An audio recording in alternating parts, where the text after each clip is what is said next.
At the age of 14, Bismillah accompanied his uncle to the Allahabad Music Conference. तो जब वो 14-year-old थे वो इलाहाबाद म्यूज़िक कॉन्फ्रेंस में गए अपने अंकल के साथ. At the end of his recital, Ustad Fayaz Khan patted the young boy's back and said, "Work hard and you shall make it." With the opening of the All India Radio in Lucknow in 1938 came Bismillah's big break. तो जब वो उस musical conference में गए तो recital के and में, performance के कॉन्सर्ट के एंड में, रिसाइटल हेयर मीन्स परफॉर्मेंस और कॉन्सर्ट, तो उस्ताद फयाज़ खान भी थे वहाँ पर, जो कि यंग बॉय की बैक पर पैटिंग करते हैं.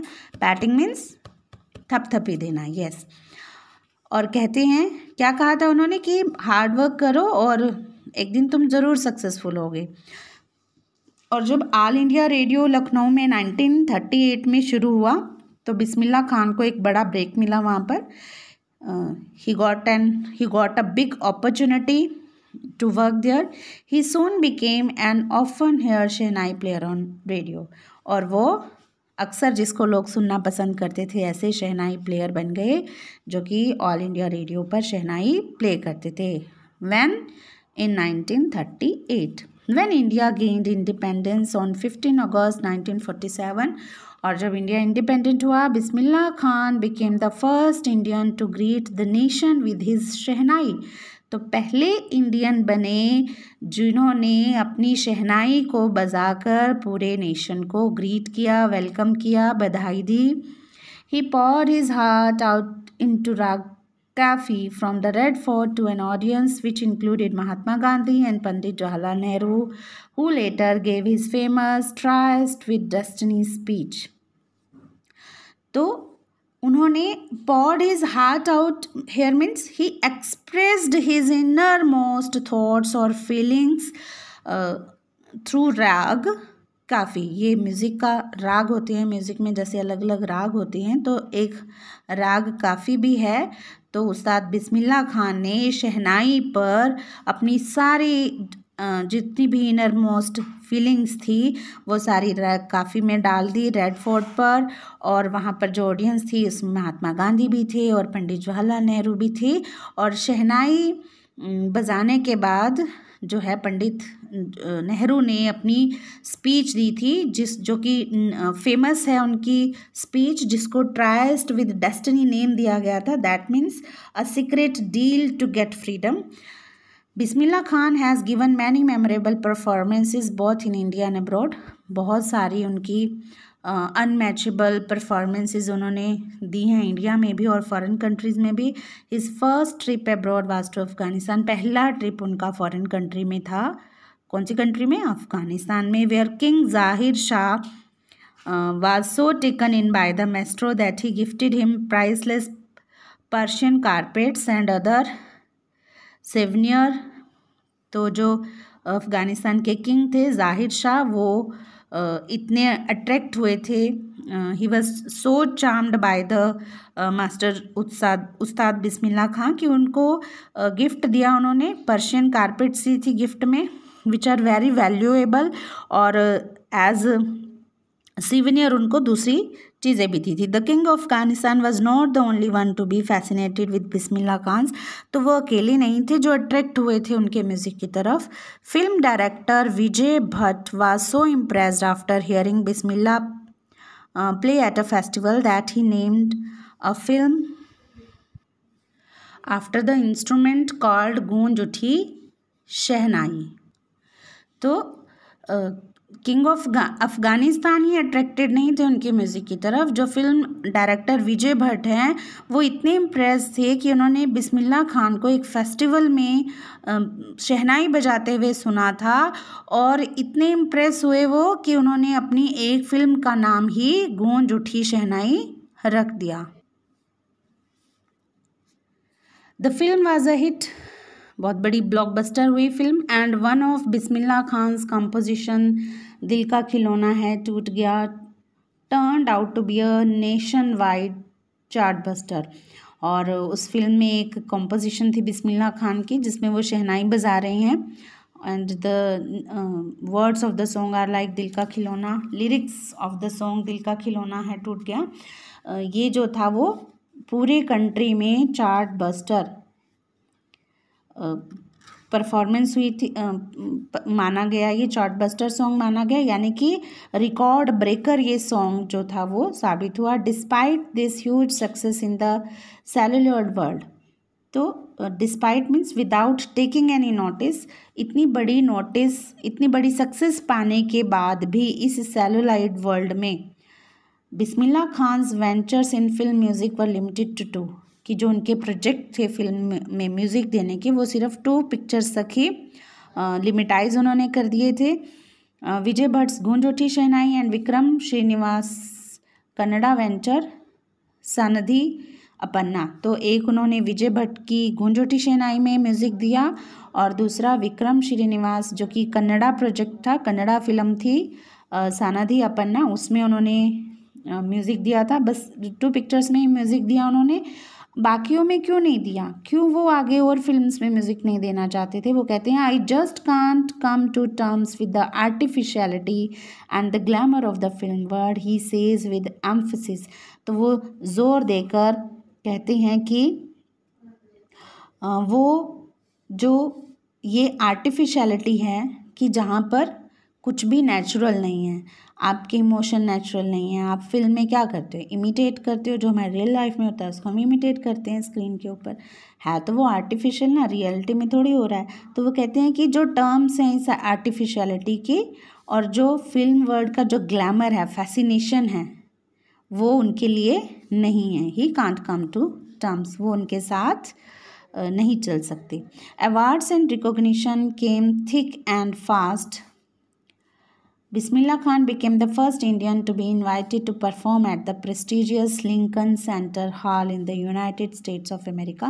तो अवार्ड्स थे और जो आइडेंटिफिकेशंस थी वो थिक एंड फास्ट धीरे धीरे आनी शुरू हो गई थी. Thick and fast slowly. Bismillah Khan became the first Indian, पहले इंडियन थे जिनको Lincoln centre hall United state of America में परफॉर्म करने के लिए इनवाइट किया गया था.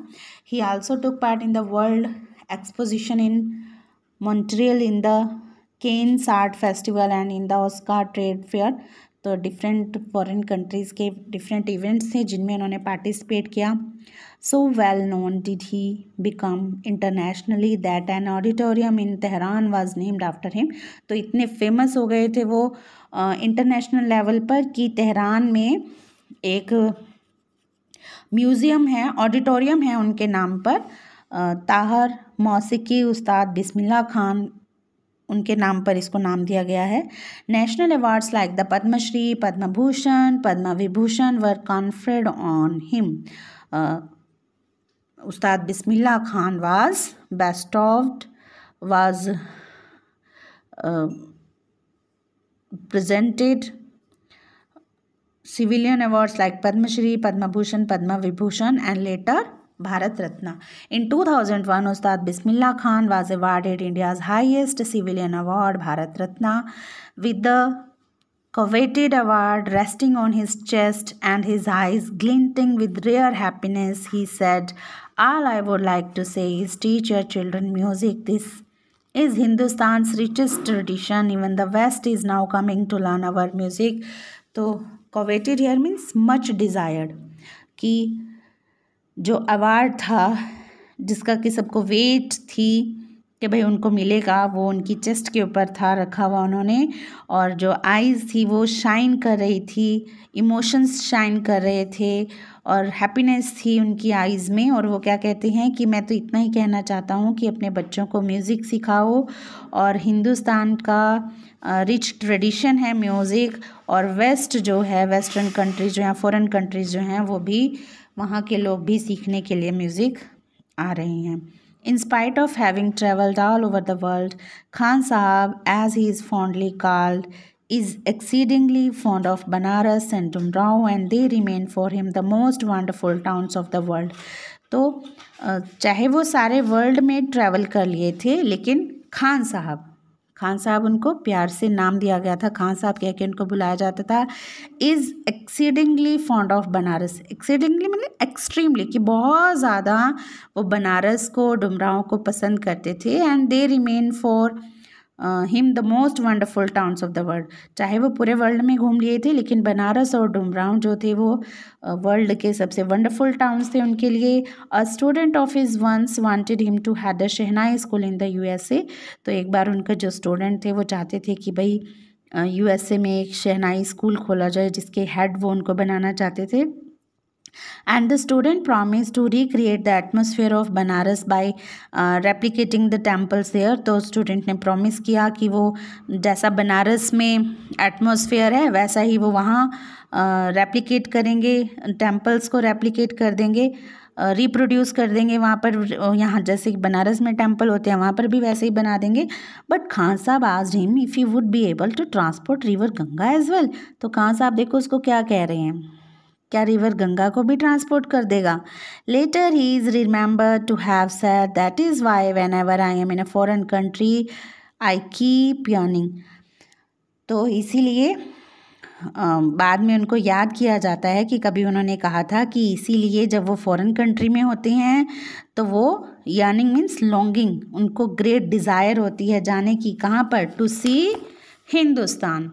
While in Mumbai I think of only Banaras. लेकिन जब वो मुंबई में होती हैं तो वो सिर्फ बनारस के बारे में, होली गंगा के बारे में सोचती हैं। And while in Banaras I miss the unique मठा ऑफ डुमरांव। और जब बनारस में होते हैं तो डुमरांव के जो मठा हैं, जो रिलीजियस प्लेसेस हैं, वो उनको याद करते हैं। Ustad Bismillah Khan's life is a perfect example of the rich cultural heritage of India, one that effortlessly accepts that a devout Muslim like him can very naturally play the Shehnai every morning at the Kashi Vishwanath temple। तो उस्ताद बिस्मिल्लाह खां की life जो है वो एक example है, बिल्कुल perfect example है भारत की, इंडिया की रिच कल्चरल हेरिटेज का।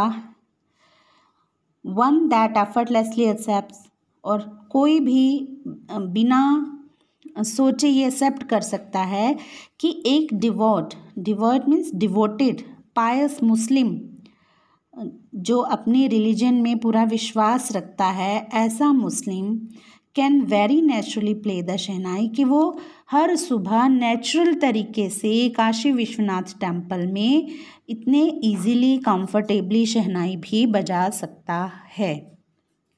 And here two dialogues are given of Shekhar Gupta and Bismillah Khan.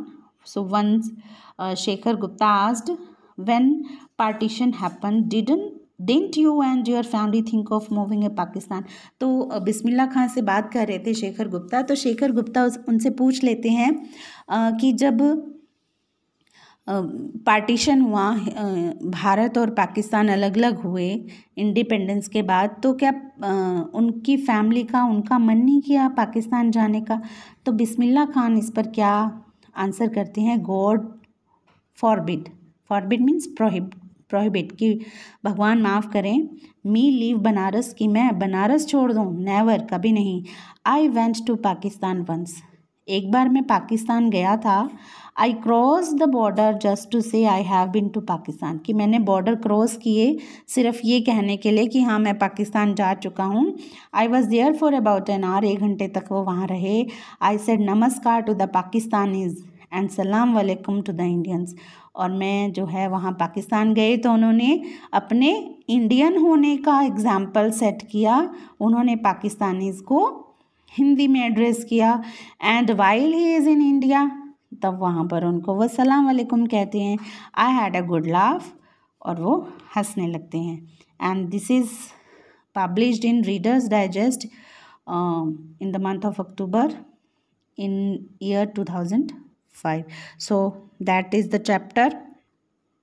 Now you have to write down the assignment question answers in your notebook and send me your work tomorrow by 1 p.m. Have a nice day.